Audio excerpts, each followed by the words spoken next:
কালি, দিনের পর দিন তুই আমার বোনকে বিয়ের প্রলোভন দেখিয়ে এখন সর্বনাশ করে পালিয়ে বেড়াচ্ছিস। শাট আপ, গলা নামিয়ে কথা বল।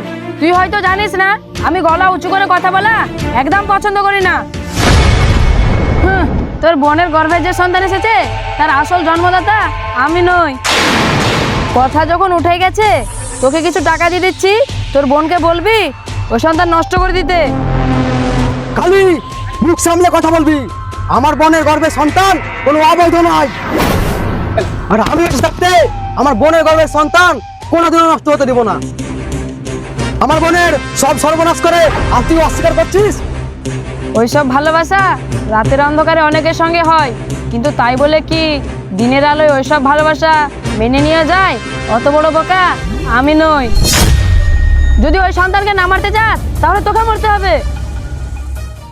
তোকে ভালো মনে করে আমার বোন ওর নিজের জীবনের থেকেও বেশি ভালোবেসেছিল, আর তুই আমার বোনের সাথে এত বড় বিশ্বাসঘাতকতা করতে পারলি?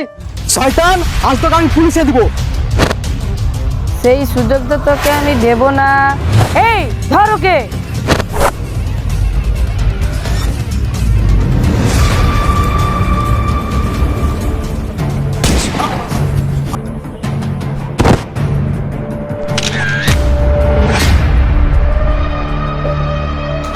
পুলিশকে বলে দেবে। এই শোন, এই খুনের কথা জানো কেউ না জানতে পারে, আর যদি জানতে পারে তাহলে তোদেরকে একটাকেও আস্ত রাখবো না। যা, এই লাশটাকে জঙ্গলে ফেলে দিয়ে আয়। একটা খুনি যত চেষ্টা করুক না কেন প্রমাণ লুকানো, কিন্তু খুনের প্রমাণ থেকেই যায়। এই, ও আমাদের ফটো তুলে নিয়েছে, ধর চালাকে।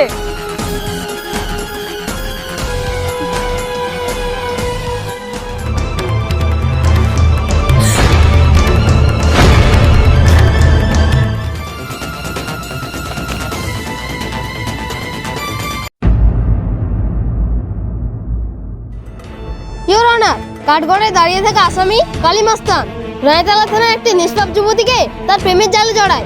তারপর সেই মেয়ে অর্থাৎ কমলা এই কালীগুন্ডার সঙ্গে কিছুদিন মেলামেশার ফলে গর্ভবতী হয়ে পড়ে।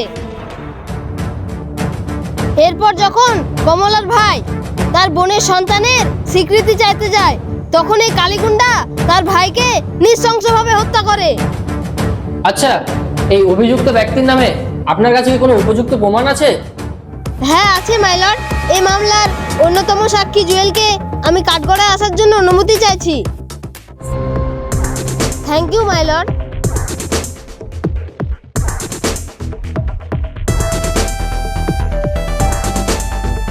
যাহা বলিব সত্য বলিব, সত্য বলি মিথ্যা বলিব না।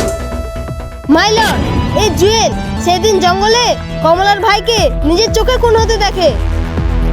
আচ্ছা জুয়েল বাবু, আপনি এই কালী মস্তানকে কমলার ভাইকে খুন করতে নিজের চোখে দেখেছেন? হ্যাঁ ম্যাডাম, আমি নিজের চোখে দেখেছি।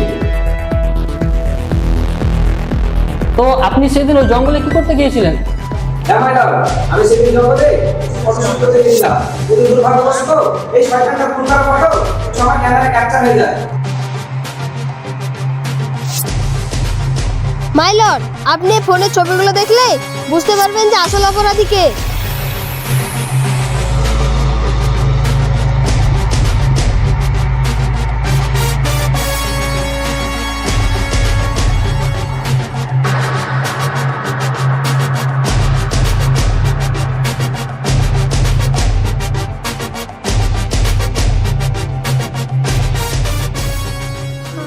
তাই আমার এই আদালতের কাছে বিনীত অনুরোধ যে এই আসামিকে যেন কঠিন থেকে কঠিনতম শাস্তি দেওয়া হয়।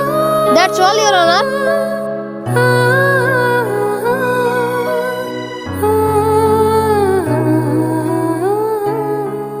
সমস্ত সাক্ষ্য প্রমাণের ভিত্তিতে আদালত এই সিদ্ধান্ত নিচ্ছে যে 302 ধারা অনুযায়ী আসামি কালী মস্তানকে যাবজ্জীবন কারাদণ্ডে দণ্ডিত করা হইল।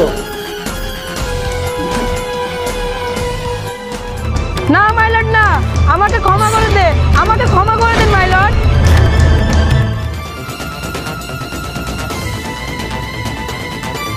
কাজটা কিন্তু তুই ভালো করলি না, তোকে আমি দেখে নেব।